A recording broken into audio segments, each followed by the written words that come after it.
Aujourd'hui, dans le podcast AWS en français, nous parlons de la technologie et comment la technologie peut aider les personnes les plus fragiles.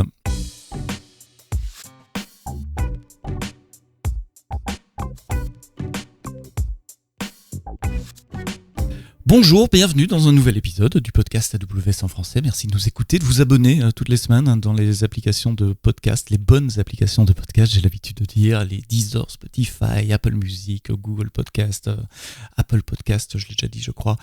Vous vous abonnez, comme ça vous recevez le podcast tous les vendredis matins. Une semaine sur deux, j'ai le plaisir d'accueillir un invité pour partager leur architecture, leur retour d'expérience à construire sur AWS. Et aujourd'hui, c'est Gilles Debune qui est mon invité. Merci Gilles d'être là. Tu es CTO et cofondateur d'une société qui s'appelle Ozo, ozo-ai.com. Il y a évidemment le lien dans les notes du podcast.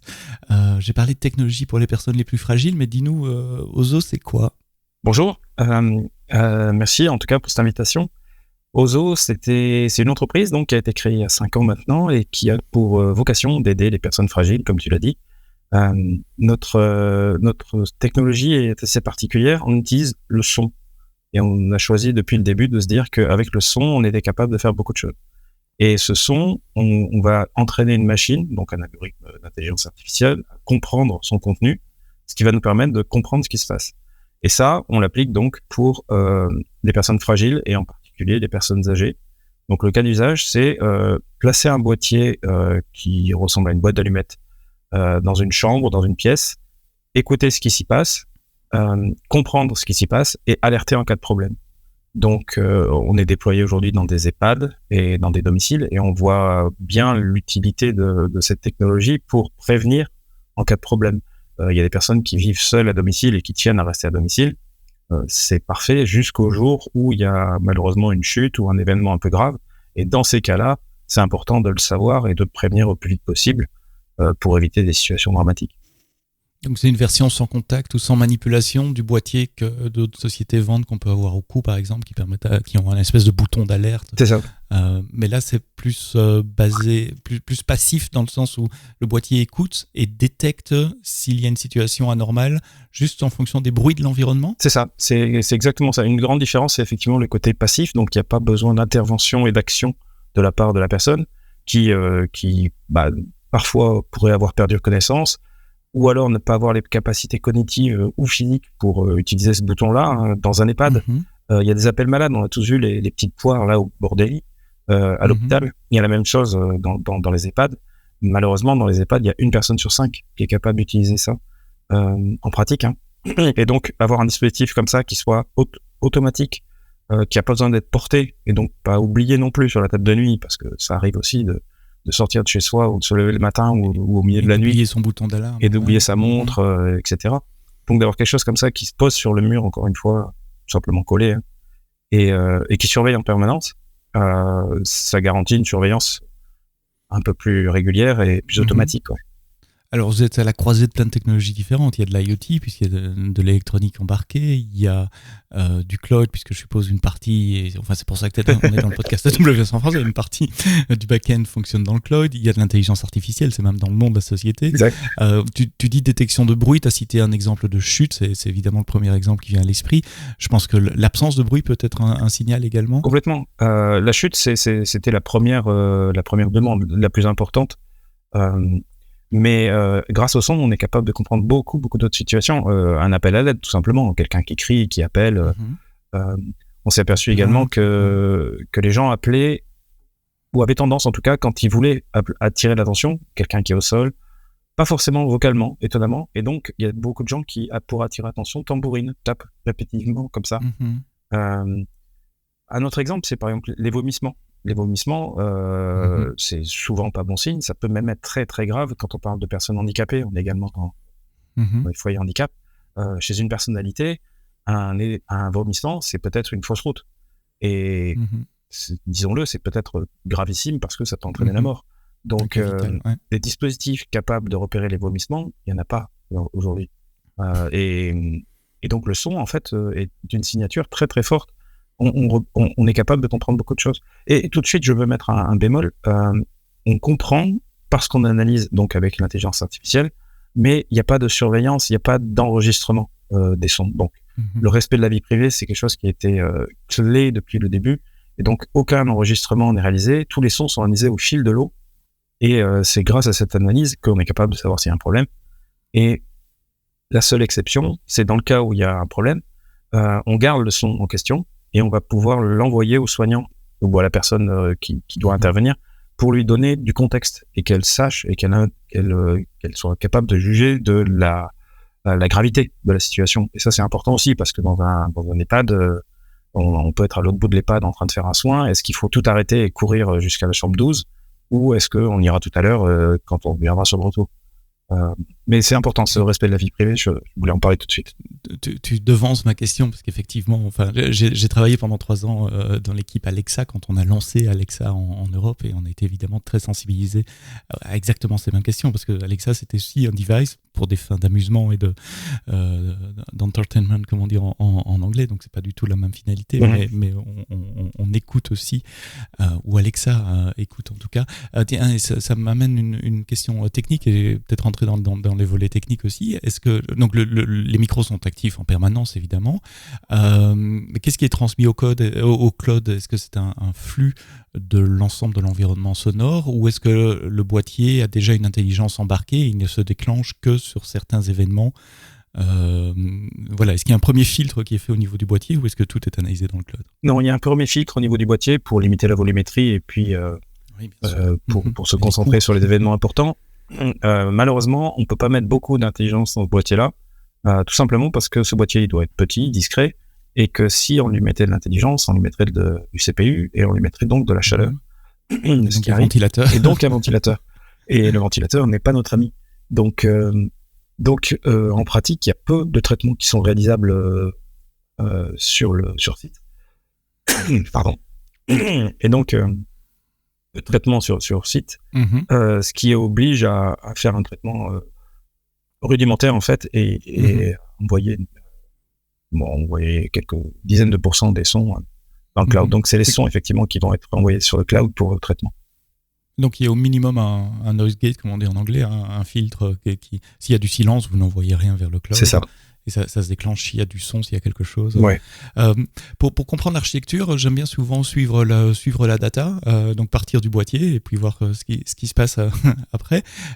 Pendant que tu parlais des boîtiers, j'ai encore une question un peu plus business. Est-ce que les gens qui vivent chez eux, ils mettent un boîtier, plusieurs boîtiers, un dans la chambre, un dans la pièce principale? Comment ça marche? Et je me disais comment ils sont alimentés ces boîtiers. Il y a une petite batterie, donc il faut les recharger. Non, justement non. On a choisi de les mettre sur secteur. Justement parce que la batterie, il faut la recharger, il faut y penser, il faut pas oublier, il faut donc non, trop de risques et puis de complications. Donc oui, on a choisi d'utiliser une prise de courant. Donc le boîtier il a besoin d'une prise de courant et d'une connectivité Wi-Fi ou 4G pour fonctionner. Et pour répondre à la question sur le nombre, en pratique le boîtier il a à peu près la sensibilité d'une oreille humaine. Donc, qu'est-ce qu'on est capable de comprendre? Les yeux fermés dans une pièce, clairement ce qui se passe dans la pièce, ce qui se passe dans la pièce voisine, un petit peu dans le couloir, la salle de bain éventuellement. Donc, le nombre de boîtiers dépend de la surface. En pratique, c'est 2-3 boîtiers selon la surface. On est monté à des appartements de plus de 200 mètres carrés. Bon, je crois qu'il y en avait 4, voire 5. Mais avec 2-3 boîtiers, on couvre l'essentiel des appartements. Ce qui amène des questions techniques aussi, mais on en parlera plus tard. C'est comment... si vous avez plusieurs boîtiers dans un même environnement, ils enregistrent les mêmes sons. Donc, comment vous corrélez les sons, etc. Mais suivons les données. On part du boîtier. Oui. Le boîtier donc a un micro, quelques filtres. Il détecte des mouvements. Il détecte des sons. Il ouvre une connexion Internet. Qu'est-ce qui se passe après? Alors, le boîtier aujourd'hui, il pousse directement tous ces sons vers S3. Donc, on utilise S3 comme un stockage temporaire là, et ça nous sert d'entrepôt de données et cette partie-là marche très fiablement. On a ça depuis le début, ça n'a jamais changé. On en est très content. Une fois qu'on est sur S3, on déclenche le traitement. Le traitement, il est fait sur AWS, donc, et notre traitement est à base de Lambda. Ça, c'est plus historique. On va peut-être migrer de ça, parce qu'aujourd'hui, on traite des millions de sons par seconde, des millions de sons par nuit, donc des dizaines de sons par seconde. Et donc, le côté scalable de Lambda est moins d'actualité, mais pour faire simple, donc le traitement se fait sur des lambdas. On a en fait un traitement qui est multiple avec plusieurs algorithmes différents, chacun entraîné à faire certaines choses, à détecter certains types de sons. C'est un pipeline, c'est comme un workflow. Il y a d'abord ce Exactement. traitement-là pour un peu aplatir les fréquences, machin, etc. Puis un deuxième machin, puis un troisième, et puis on arrive à l'intelligence artificielle. C'est comme ça, c'est un pipeline synchrone. C'est exactement ça. Il est synchrone et parallèle. C'est-à-dire que on a une petite dizaine d'algorithmes. Pas forcément des algorithmes, mais il y a aussi des lambda qui servent pour le monitoring, par exemple. Mais donc, on a une petite douzaine de blocs comme ça. Et en fait, on utilise un mécanisme AWS qui s'appelle les step functions. Et donc, on décrit comme ça un pipeline avec des étapes les unes après les autres, en parallèle, en série. Et chacune de ces étapes, c'est un traitement. Donc, effectivement, il y a des histoires de spectrogrammes. Il y a un autre traitement qui est là pour on a un algorithme dédié, par exemple, au bip des machines. Alors là, on parle plus des pads d'environnement pour les médicalisé. supprimer. Non, les repérer parce que pour les repérer. Parce qu'un bip de seringue qui s'arrête et qui fait bip comme ça pendant très longtemps, c'est pas agréable. C'est un signal fort aussi. Et puis ça veut dire qu'il y a probablement quelqu'un qui doit venir pour remplacer. Et donc ça, c'est un algorithme dédié parce qu'il est simplissime et il tourne dans un coin. Mais comme ça, on en a quelques-uns. Et donc tout ça est orchestré par une step function qui évolue au fur et à mesure. On rajoute des blocs, on enlève des blocs. C'est très pratique. C'est pour ça que la step function est très adaptée. Parce qu'on décrit dans un simple fichier l'enchaînement des tâches et ensuite on met à jour les différents blocs. Et donc comme ça, ça nous permet d'avoir une architecture assez modulaire. On a des blocs qui évoluent régulièrement, d'autres qui sont laissés là depuis longtemps parce qu'il n'y a pas de raison de les mettre à jour. Et tout ça est orchestré donc par step function, lambda, et y compris la partie intelligence artificielle, le point d'inférence, vous le faites dans lambda. Exactement, oui. L'inférence est faite dans des lambdas, ce qui est original parce que d'habitude on pense tout de suite GPU et gros modèles, etc. Là non, c'est du CPU. On était au début même avec des lambdas simples, et puis maintenant on est passé à des lambdas Docker qui nous permettent d'augmenter la taille et donc d'avoir un modèle. Mais nos modèles sont pas gros, sont pas énormes. Les modèles standards dont on peut parler dans certaines applications font des gigas. Les nôtres sont en mégas, et donc quelques dizaines de mégas suffisent, et donc on n'a pas forcément besoin d'un GPU, même si évidemment ça irait plus vite en GPU. Mais on est parti de ça parce que la souplesse et la simplicité de mise en place était telle que c'est encore aujourd'hui l'architecture qui prédomine. On n'en est pas encore à optimiser les coûts. Il y a probablement des choses à faire avec du GPU et c'est une des tâches qui va arriver en 2023. Et comment vous embarquez vos modèles? Ils sont dans l'image du conteneur que vous déployez sur la Lambda? C'est ou ça, un file system partagé? Non, c'est tout est dans le conteneur, ce qui nous permet également d'avoir une grande reproductibilité. C'est-à-dire que les conteneurs qu'on déploie, on les a testés, on a toute une panoplie de tests de régression et de tests d'évaluation de nos algorithmes avant toute mise en production. Et tout ça, c'est testé sur nos serveurs en mode développement itérativement. Et grâce au container, on garantit que ce qui a été testé est effectivement ce qui va être en production, ce qui est une grande... ça apporte une grande sérénité de savoir qu'il n'y a pas eu de changement entre les deux. C'est intéressant, c'est le deuxième, mais je me souviens plus du premier, qui me disait qu'on fait de l'inférence sur Lambda en embarquant les modèles dans Lambda, et quand les modèles ne sont pas trop grands, évidemment c'est possible et c'est flexible. Mais c'est un bon message à passer. Je veux dire, pour faire de l'intelligence artificielle, il ne faut pas nécessairement avoir des machines super chères avec des GPU et du SageMaker qui tournent. Enfin, on parlera de la partie entraînement peut-être après, parce que là c'est peut-être une autre histoire. Mais pour le point d'inférence, en tout cas, il y a des choses qui sont possible à plus petite échelle aussi. Vous avez plusieurs... tu parlais d'un pipeline de traitement de son avec Step Function. Il y a plusieurs points d'inférence AI aussi pour détecter des types, des familles de sons différents. Complètement. Il y a plusieurs algorithmes, chacun spécialisé. Donc il y a plusieurs traitements en parallèle comme ça qui font de l'IA avec des modèles plus ou moins poussés. Au début, on créait un modèle à chaque fois qu'on avait des nouveaux besoins. Et en fait, on a rationalisé tout ça et on a tendance maintenant à consolider et donc à limiter le nombre de modèles. Ça fait des modèles plus gros, ça fait des modèles plus compliqués, et ça fait des modèles plus intelligents aussi. Parce que plus on leur montre des choses variées, plus ils sont capables de faire la distinction entre deux choses. Et du coup, on va vers ça maintenant. Et vous entraînez vos modèles vous-même ou vous utilisez des modèles off-the-shelf, de l'étagère? Ce sont des modèles qui partent de l'étagère. On s'inspire de tout ce qui est disponible et on regarde les performances comparées. Et ensuite, il y a du fine-tuning pour nos besoins spécifiques avec des grands jeux d'hyperparamètres pour se dire qu'est-ce qui passerait si. Et donc là, c'est des heures et des journées de calcul pour optimiser ces modèles-là en partant de modèles standards. Ok, je me retiens, j'ai des tas d'autres questions, mais on va parler entraînement après. Je voudrais terminer ma chaîne de traitement. Ouais. La step function, donc le workflow se termine avec tous vos processus.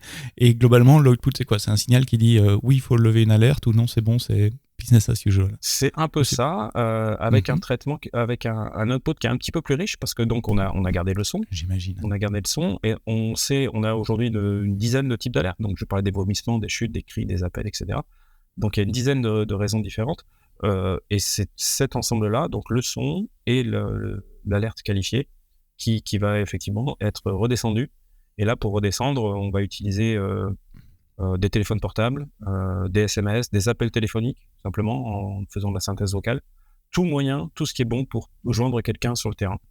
La plupart du temps, donc on a une application dédiée qu'on a fabriquée et la plupart du temps, ça passe comme ça par une notification push. Une notification dans le app. C'est ça. Et un téléphone qui sonne, qui se met à vibrer, qui se met à flasher avec une progression de la chose, etc. Et qui est prévenu? Enfin, ça dépend. En EHPAD, je suppose, c'est le personnel soignant de garde. Et pour les gens qui vivent chez eux, c'est la famille ou des voisins, ou des choses comme ça? C'est ça, exactement. Donc en EHPAD, c'est le personnel soignant qui a différentes équipes. On peut définir des zones dans l'établissement. Il y a des soignants sur l'étage 1, des soignants sur l'étage 2. Donc ils se répartissent les étages comme ça. Ils surveillent donc l'ensemble des chambres de chaque étage. Et effectivement, à domicile, il y a tout des cercles concentriques de la personne la plus proche à la personne la plus éloignée. Ça peut être des amis, ça peut être des voisins, ça peut être la famille. Et puis en dernier recours, on escalade jusqu'aux pompiers. Ouais, donc oui, c'est un système d'escalation. Si personne ne répond dans X minutes, vous passez au deuxième cercle, puis au troisième cercle, etc. Le classique, ouais. Oui, comme les gens de garde en IT. Oui. Chez nous. Désolé, je rattache à des choses que je connais. Ça, c'est au niveau business, mais au niveau technique, ça se passe comment? La sortie de Step Function, donc c'est un JSON ou quelque chose comme ça. Et puis, je suppose qu'il y a des bases de données, il y a du CloudWatch, tu as parlé de génération de texte, donc il y a peut-être Poly. Comment ça marche? Alors, comment ça marche? Oui, c'est un JSON. Et là, on a fait un choix, c'est-à-dire que, attention, je vais dire le mot, on a été chez un concurrent. C'est-à-dire que non, mais c'est un choix RGPD. Quand il y a une alerte, alors on envoie chez un cloud concurrent avec un G, pour pas le nommer. Et l'intérêt, c'est quoi? C'est de complètement cloisonner. Chez AWS, on va traiter donc des millions de sons, et sur ces millions, il y en a 0,x% qui vont générer une alerte. Et donc, cette alerte va aller de l'autre côté. De l'autre côté, la différence, c'est qu'on a un peu plus d'informations nominatives, même si c'est pas nominatif. Alors que chez AWS, tout est complètement anonymisé, ce qui garantit une sécurité supplémentaire. Et donc, ça veut dire quoi? Côté AWS, vous avez juste l'ID du device, par exemple, et vous traitez ça. Exactement. Et de l'autre côté, vous avez la base de données qui permet de faire la corrélation entre un client spécifique et un ID de device. Exactement. De l'autre côté, on a choisi depuis le début de ne pas avoir de données nominatives, donc on ne connaît aucun nom et prénom. Par contre, dans un EHPAD, on va avoir le numéro de la chambre. Et donc, c'est là qu'on va faire l'association entre le numéro de device et le numéro de la chambre. Et à domicile, on a par exemple une adresse, enfin quelque chose qui suffit à expliciter la source. C'est intéressant cette approche multi-cloud pour des aspects de respect de vie privée. C'est la première fois que j'entends ce use case-là. Ça déclenche deux questions. Ça aurait été pas possible dans un seul cloud, peu importe que ce soit l'autre ou AWS. Je sais pas, je pense sur des comptes différents. Enfin, si je mappe sur les technologies chez nous, des régions différentes. Ça, c'est la première question.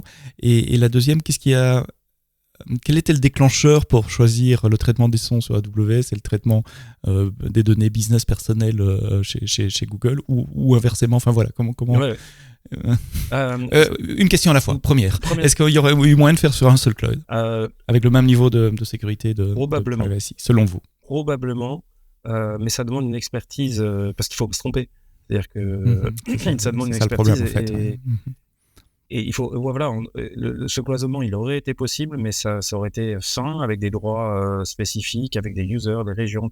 Toutes ces stratégies, elles existent. Il faut se les accaparer. Il faut maîtriser. Il faut les maîtriser, et on n'a pas trop le droit à l'erreur. Donc, ça, c'est la première raison. Et la deuxième, pour répondre à la deuxième question, c'est qu'en fait, le choix d'utiliser Google de l'autre côté, c'est parce qu'en fait, on utilise Firebase, et Firebase a un... Oui, évidemment.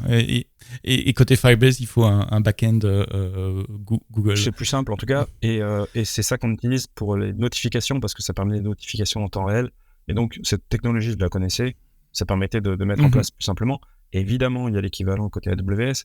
AWS Amplify. Yes. Mais c'est marrant parce que je viens de passer une semaine dans une conférence pour développeurs iOS et effectivement, tous les développeurs mobiles connaissent Firebase et beaucoup moins de développeurs connaissent Amplify. Et donc, beaucoup font les choix que tu as fait également. C'est dire, OK, moi, je connais Firebase, le back-end est Google, donc on va mettre tout là-bas. Et donc, vous continuez. Donc, le seul point de réunion des deux, finalement, ce sont vos machines à vous, c'est vos laptops, etc., qui ont accès aux deux environnements. Oui, c'est rarement utile d'avoir accès aux deux, mais le lien entre les deux, c'est qu'il y a une API d'un côté qui permet de communiquer les alertes depuis AWS vers Google. Et donc, comment ça marche ? Je reviens à ma question technique. Vous avez votre JSON qui sort de l'analyse step function. Et donc, vous appelez le dernier step de la step function, c'est d'appeler une API sur l'autre infrastructure. Exactement, c'est ça. C'est une API sur l'autre infrastructure qui envoie le JSON, qui se fait stocker en base. Et à partir du moment où de l'autre côté, il y a l'équivalent du lambda qui se déclenche, qui regarde la gravité, qui regarde... c'est un peu plus compliqué parce qu'il y a aussi l'intelligence de ce côté-là. C'est intéressant. Ouais, vas-y. C'est un cas métier. En fait, on a besoin de filtrer. Toutes les alertes ne sont pas descendues. On a découvert, c'est pas une grosse découverte, hein, mais il y a des champs pathologiques, on les appelle comme ça, avec des personnes qui demandent de l'attention permanente et donc qui appellent à l'aide régulièrement.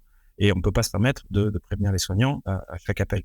Et donc, on a notre couche d'intelligence qui va permettre de repérer ce que c'est que la normalité, en deux mots, d'une pièce, et du coup, de repérer ce qui sort de ce qui est normal, et en particulier de différencier 20 appels au secours successifs avec un cri qui, lui, est un signe de quelque chose qui ne va pas. Différent. Et donc, il y a un filtrage comme ça qui est fait, et qui permet de réduire la volumétrie dans ces cas spécifiques. Ça m'amène une autre question aussi, parce que ça veut dire que le traitement que vous faites sur un son isolé doit aussi être dépendant du contexte de la série de sons qui s'est passée avant. Et donc, juste analyser les sons séparément comme des black box l'un après l'autre, ça suffit pas. Vous avez pardon, j'en perds mes mots. Vous avez le concept, c'est ça que je cherchais, le concept de contexte. Absolument. Bravo, je vais t'engager pour faire notre architecture parce qu'il nous a fallu 5 ans pour arriver là. Et effectivement, on a une architecture comme ça en strat. On a cette analyse du son, son par son, donc seconde par seconde quelque part, mais qui est intéressante, mais qui manque de contexte. Je donne un exemple, un gros boom suivi de bruit de pas, c'est pas grave. Des bruits de pas suivis d'un gros boom, c'est plus grave. Et donc, on a besoin d'avoir ce niveau au-dessus là, qui va regarder un contexte plus grand. On parle de plusieurs minutes, plusieurs heures, et de comprendre mieux la situation et de déduire si l'alerte est grave ou pas. Et même avec ce deuxième filtrage, on a besoin du troisième filtrage pour les cas où il y a des booms tout le temps, des appels tout le temps, dont je parlais tout à l'heure. Et donc, on a cette architecture en couche avec 3 niveaux de vision temporelle quelque part. Des challenges spécifiques pour mettre en place cette infrastructure sur AWS ou ça a été, est-ce que vous êtes fait aider par un partenaire ? Est-ce que vous l'avez fait vous-même ? Est-ce qu'il y a eu des points d'achoppement ? Non, on l'a fait nous-mêmes. La difficulté, c'est une entreprise qui démarre il y a 5 ans avec 3 personnes. Ça à construire. Les bons réflexes que tu présentes maintenant, il faudrait faire du cloisonnement, il faudrait mettre différents étages, etc. Tout ça, c'est arrivé au fur et à mesure, ça s'apprend. Et donc, ça a pris du temps, avec des modifications à chaque fois, découvrir les droits, découvrir S3, découvrir... On part de zéro, hein, donc on gravit doucement la montagne. Et donc, la montagne était assez importante parce que là, aujourd'hui, on a une architecture assez compliquée, raisonnablement compliquée. Et donc, le gros challenge, c'est ça, c'est la découverte de cette infrastructure cloud en même temps qu'il faut faire tout le reste. C'est-à-dire qu'il faut développer le soft qui va tourner sur les devices. Il faut être capable de monitorer des devices à distance, de les mettre à jour. Il faut monitorer tout l'ensemble de la chaîne pour comprendre dès qu'il y a un souci et anticiper et, je sais pas, demander. Et tout ça à 3 ? À 3 au début. Mais effectivement, au début, c'est ça. Au début, c'est c'est tout construire à peu de monde et faire la preuve de concept. Et c'est ça le vrai challenge. Il y a beaucoup de choses évidemment sur l'étagère. Heureusement, on s'appuie sur les épaules des géants, mais il reste une bonne partie à faire. Et c'est vrai qu'il y avait beaucoup de découvertes et surtout beaucoup de domaines. Ce que je réalise, c'est que pour faire notre solution, on a dû devenir pseudo-expert de beaucoup de domaines, de l'IoT à l'IA à au développement d'applications mobiles. Voilà, l'application mobile, au traitement du son, au traitement de la parole, speech to text, text to speech, toutes ces choses-là. Il y a des startups entières qui se basent sur une de ces briques qui deviennent spécialistes. On a été obligé d'avoir ce spectre très large, ce qui demande beaucoup plus d'infrastructure et d'investissement.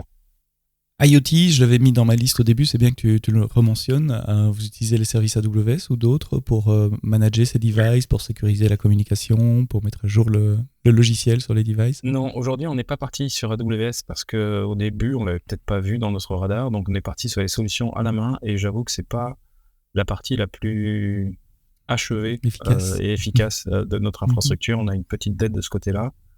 Ça fonctionne, il n'y a pas de souci, mais on va chercher des solutions un peu mieux. On n'est pas pressé parce qu'il y a une mise à jour du hardware qui est également prévue. Et donc, en fonction du système, on adaptera et à ce moment-là, on remettra tout à plat.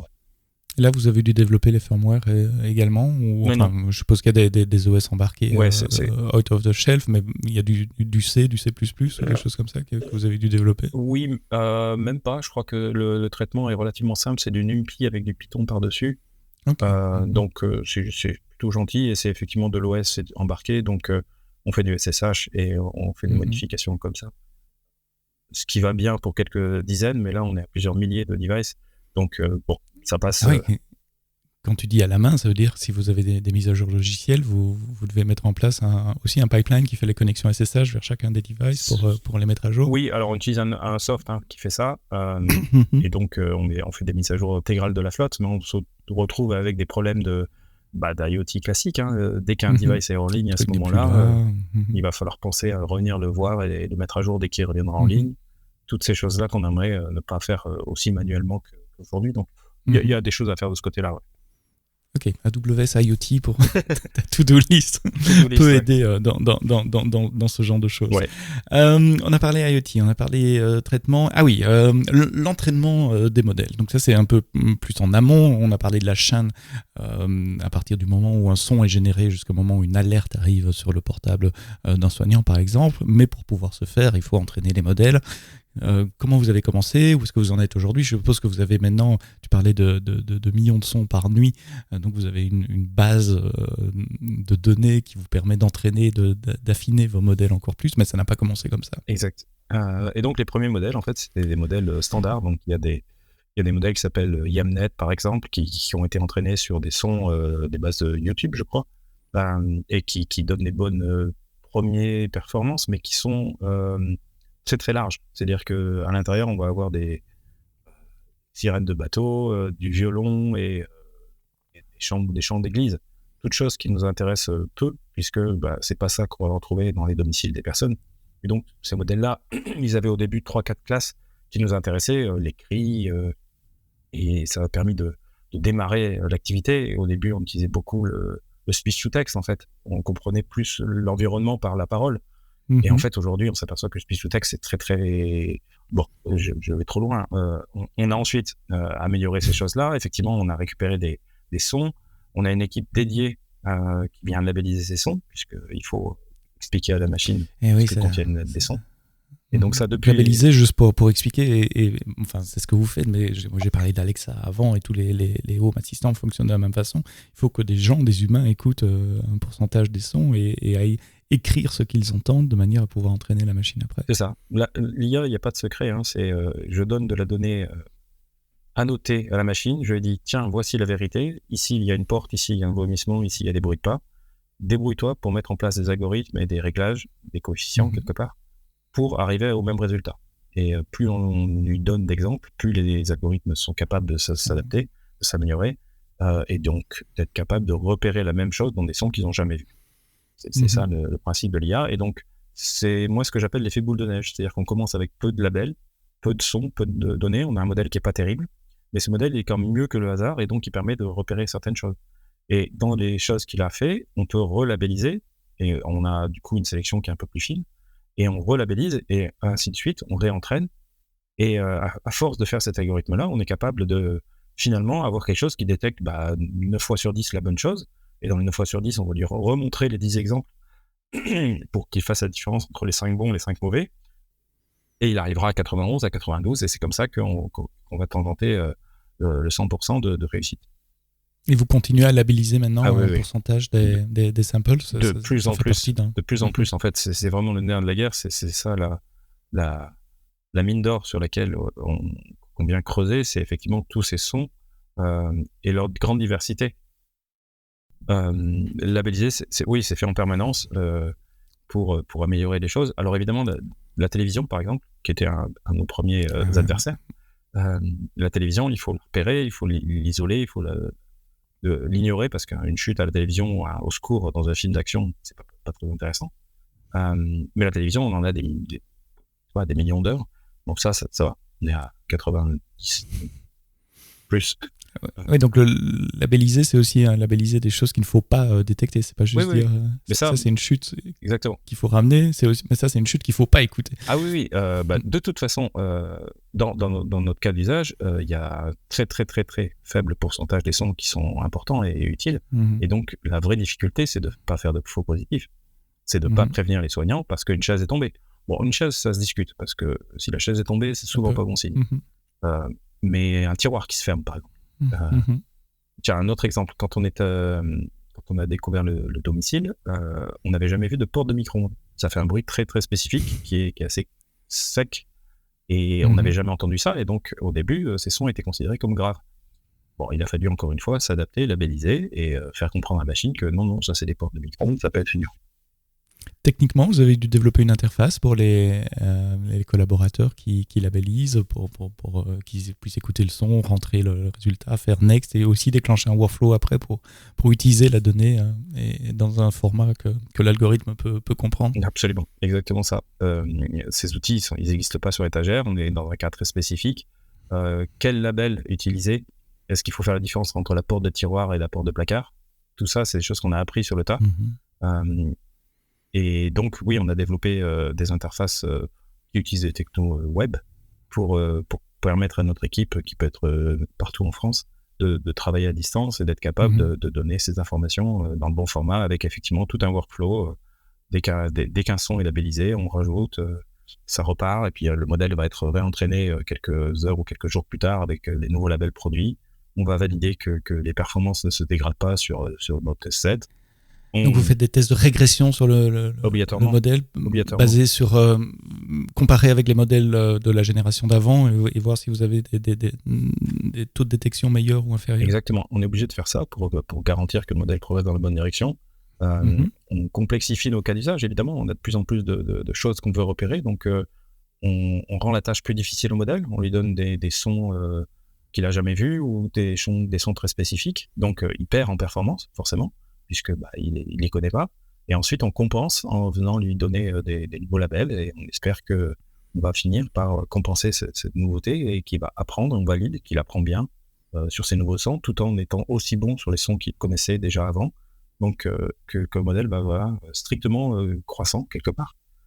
Et vous automatisez ces phases aussi, une fois que vous avez une quantité de données labellisées, l'entraînement, les tests de régression, tout ça, c'est du CI/CD appliqué à l'AI, du MLOps, comme on dit. Oui, et c'est obligatoire pour pouvoir, pour être efficace, en fait, pour être rapide. C'est des choses qui doivent se faire au fil de l'eau et qui doivent être le plus automatisées possible. On peut pas aujourd'hui, à mon goût, on peut pas appuyer sur le bouton et envoyer en production basé seulement sur un score. Parce qu'il n'y a pas de secret. Quand on s'améliore ici, on descend ici. Il y a toujours un problème de compromis. Il y a toujours un slider, un curseur à mettre en place. Si je veux rater aucune chute, c'est facile. J'ai qu'à dire que tous les bruits sont des chutes. Et là, j'ai raté aucune chute. Je suis couvert. Et donc, forcément, on ne peut pas se permettre de faire ça. Et donc, inversement, si je veux être sûr de ne pas faire aucune erreur, il suffit que je dise non, tout va bien tout le temps. Il n'y a pas d'alerte. Ouais. Donc, on voit bien qu'il n'y a pas de solution. Il va falloir faire un choix. Et ce choix, lui, il doit être éclairé. C'est nous qui devons décider. Est-ce que repérer un nouveau type de son, des vomissements par exemple, c'est suffisamment utile pour justifier qu'on perde 0,1% sur telle autre classe? Ou est-ce que c'est pas possible? Et là, c'est un choix éclairé, c'est un choix qui va dépendre du métier, ça va dépendre de la gravité de ce qu'on détecte, etc. Donc aujourd'hui, on automatise le plus possible les entraînements. On a des tonnes de métriques qui sortent, qui nous disent où est-ce que ça va, où est-ce que ça s'est amélioré, etc. Et là, on analyse ces choses-là. Et si tout n'est pas ouvert, ce qui peut arriver, heureusement, si tout n'est pas ouvert, il y a un jugement pour dire bon bah c'est mieux qu'avant, parce que d'un point de vue métier, c'est quand même mieux. Ce service-là est mieux que le précédent, et donc ça mérite de remplacer le modèle actuel en production. Et tout ce workflow, je vais qualifier de back-end finalement, puisque c'est pas le flux principal des données, c'est ce qui permet au flux principal de données d'exister. Vous l'avez mis dans quel cloud? Et si c'est sur AWS, quel service? Alors, ce workflow-là, pour des raisons plus historiques, il est pas dans un cloud, il est on-premise. D'accord. Donc, on a une ferme de serveurs qui nous permettent de faire ces choses-là, avec historiquement plus de souplesse. Parce que les machines étaient juste dans la pièce d'à côté. Bon, c'est aussi un point sur lequel je pense qu'on va arriver à un plateau, un plancher de verre, là, parce que racheter de nouveaux serveurs et refroidir la pièce en question et gérer tous les problèmes, tous les problèmes d'on-premise. Il y a du cloud, c'est pour une raison. Bon, par contre, évidemment, c'est pas du tout les mêmes infrastructures que les lambda dont on parlait tout à l'heure. Pour entraîner un modèle, là, la puissance de calcul, elle est... oui, là, vous avez des GPU. Oui, et puis il faut des gigas et des gigas de mémoire pour pouvoir faire tenir toutes ces données en mémoire et aller vite. Et on parle d'heures et de journées et de semaines d'entraînement pour mettre au point un modèle. Donc, la partie entraînement est complètement différente de la partie inférence. Petite parenthèse qui n'a rien à voir, mais je lisais un article sur les large language models tels qu'on les connaît avec OpenAI, je devrais dire, ChatGPT et les autres, où il parlait le base model, donc le modèle brut de fonderie, celui sur lequel ils construisent les modèles, c'est plusieurs centaines de jours d'entraînement sur des GPU pour un coût de plusieurs millions de US dollars à chaque entraînement. Je suppose que vous n'êtes pas aux mêmes échelles ici, mais oui, d'ailleurs, ça prend combien de temps un entraînement? Vous avez plusieurs modèles, donc ouais.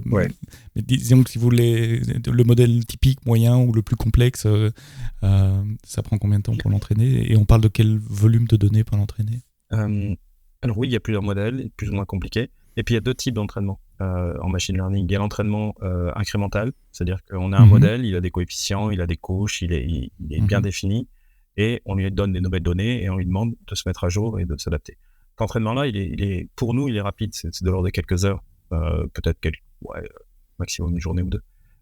Et après, il y a un deuxième entraînement qui, lui, peut être aussi long qu'on veut, c'est l'entraînement basé sur les hyperparamètres. Et là, on se permet de dire au modèle, essaye de voir si en rajoutant une couche ici, en faisant un peu de convolution, en mettant un machin, essaye plein de trucs et vois s'il n'y a pas quelque chose qui marche un peu mieux. Et alors là, le problème, c'est que l'entraînement précédent, il faut le faire N fois, avec à chaque fois des paramètres différents. Et donc, on fait N fois plusieurs heures. Et donc, N fois plusieurs heures, on arrive à des jours, des semaines. On est aujourd'hui à de l'ordre de la semaine ou des semaines pour ce genre d'entraînement qu'on réserve, qu'il faut faire périodiquement, mais qui sont pas nécessaires à chaque fois parce que tout ne change pas d'un jour sur l'autre. Et donc, c'est ça, ouais. Vous aviez ces compétences-là à la création de la boîte il y a 5 ans? Vous les avez acquises vous-même ou vous avez engagé des gens capables de faire ça? Non, on avait encore une fois, c'était la montagne. Toutes ces choses-là, elles ont été apprises sur le tas. Trouver des gens qui soient capables de nous former sur ces choses-là, en fait. Moi, j'aimerais bien avoir un annuaire des experts de tel domaine qui va s'appliquer à exactement ce dont j'ai besoin. Dans la pratique, c'est très compliqué de trouver quelqu'un disponible qui soit capable de répondre aux questions spécifiques, très spécifiques qu'on va avoir. Donc, j'en rêve, mais dans la pratique, c'est surtout beaucoup d'essais-erreurs et de lecture de doc et de se tromper. Et de recommencer. Ça m'émerveille. Ah oui, je sais plus, c'est Churchill qui disait ça. Là. Pour réussir, il faut se tromper. Aller d'échec en échec jusqu'au moment où on réussit. Mais ça m'émerveille toujours un peu de démarrer une boîte basée sur l'AI, parce que votre core business est quand même basé sur l'AI, sans avoir de compétences dès le début. Il y en avait spécifiquement. Il y en avait en AI, mais il y a tout ce qui est autour. De l'infrastructure. Les machines, l'entraînement, le côté boule de neige, la labellisation. C'est-à-dire que on part d'une collaboration avec l'université. Dans le mode universitaire, le machine learning, ça existe, et donc on part pas de rien, loin de là. Mais le machine learning de l'université, c'est pas du tout le machine learning de l'appliquer à la production et à la vie quotidienne d'une société. À l'université, les gens se battent sur des datasets donnés, et donc pour un dataset donné, fabrique-moi le meilleur modèle possible. Très bien. Et donc ils comparent leur performance. La différence, c'est que nous, le dataset, il faut le fabriquer. Et donc, c'est une compétence complètement différente. Et ensuite, on se bat avec notre propre modèle pour essayer de l'améliorer. Et donc, vous avez des milliers de devices qui sont répartis un peu partout dans la France. Comment vous voyez le futur pas nécessairement business, ma question, à moins qu'il y ait un lien fort avec la vraie raison de ma question. Comment vous voyez le futur technologique de la solution ? Il y a tellement de pistes. On en avait quelques-unes. La gestion des devices est perfectible. Ouais. L'utilisation du cloud, elle est encore rationalisable. Il y a probablement des économies d'échelle qui n'ont pas encore été réalisées, et ça, c'est aussi une frustration. C'est quelque chose qu'il faut apprendre en startup, c'est rigolo. Il y a des moments où il faut optimiser les coûts, il y a des moments où il faut se permettre de payer parce qu'on a d'autres choses à faire. Et donc là, on était plus dans l'optique il faut apprendre, il faut aller vite. Et donc maintenant qu'on commence à avoir une flotte raisonnable, oui, ça vaut la peine d'investir du temps pour rationaliser la chose. Donc il y a énormément de choses à faire. J'en parlais tout à l'heure, l'utilisation des lambda, elle est plus historique, elle est très souple. Ah oui, j'ai oublié de rebondir là-dessus parce que c'est un point de discussion qu'il y a beaucoup. Et ce serait un bon moyen de terminer également cet épisode. Il y a eu un gros pataquès médiatique il y a quelques mois dans la sphère internet en disant ouais, Amazon abandonne le serverless, etc. Parce qu'il y a des équipes d'Amazon Prime Video qui sont en charge d'un service spécifique d'Amazon Prime Video qui ont dit on revient en arrière, on arrête le lambda et step function, c'est-à-dire l'architecture que vous utilisez, et on remet ça sur des instances EC2 parce que ça nous coûtera moins cher. Et à mon sens, et tous mes collègues d'Amazon ont dit ils ont pris la bonne décision. Ils ont développé en lambda parce qu'il fallait aller vite à un moment donné. Leurs requirements ont changé. Ils connaissent mieux l'environnement dans lequel leur service évolue. Et donc, ils optimisent pour des coûts, de la performance, etc. Et donc, ça avait du sens. Mais ça a été mal interprété par beaucoup de gens en disant ouais, le serverless, vous voyez, ça, même Amazon arrête le serverless, ce qui était loin de le cas. Mais c'est intéressant. Donc, vous ayez la même approche. Vous êtes parti step function lambda pour aller vite. Et là, vous vous rendez compte que vous pouvez optimiser. Pourquoi et quel genre d'optimisation ? Les step functions, comme j'ai dit tout à l'heure, c'est fantastique pour la partie évolutivité. On rajoute un bloc, on met un bloc, on met un bloc avant l'autre, on change les sorties de l'un, C'était hyper intéressant parce que ça nous a permis d'aller très vite et d'essayer plein de choses. Reproduire la même chose dans une infrastructure beaucoup plus rigide que serait un EC2 avec, je sais pas qu'est-ce qui servirait d'orchestrateur, mais cet orchestrateur, il n'aurait pas la même souplesse. Codé. Il faudrait le coder, il faudrait faire un Kafka, un machin, je sais pas. Les step functions on les a utilisés pendant 2-3 ans, et quand on les abandonnera, si on les abandonne, je serai très content de travail qu'on a réalisé avec. C'était le bon outil au bon moment. On a appris, on a une infrastructure qui va se solidifier, on a moins de mouvements, on commence à être un peu plus stable, on voit à peu près où on va. Et donc, quand on sera suffisamment stable et qu'on verra que ça bouge plus trop, ça sera plus l'outil adapté. Mais ça a été pour des raisons de coût. De coût, oui, je pense de performance. De performance, oui, parce que ça va nous ouvrir la voie, typiquement, ça va nous ouvrir la voie du GPU. On va pouvoir aller faire une référence sur du GPU et donc dépasser la taille de nos modèles. Il y a des modèles qui sont sortis là, des Whisper et des choses comme ça, qui demandent des gigas de données. On va pas se priver d'aller regarder ce qu'on peut faire avec. Mais vous pourriez avoir certains traitements en lambda et puis certains autres traitements sur un microservice déployé dans un container GPU, par exemple. Exactement. Et garder Step Function comme orchestrateur.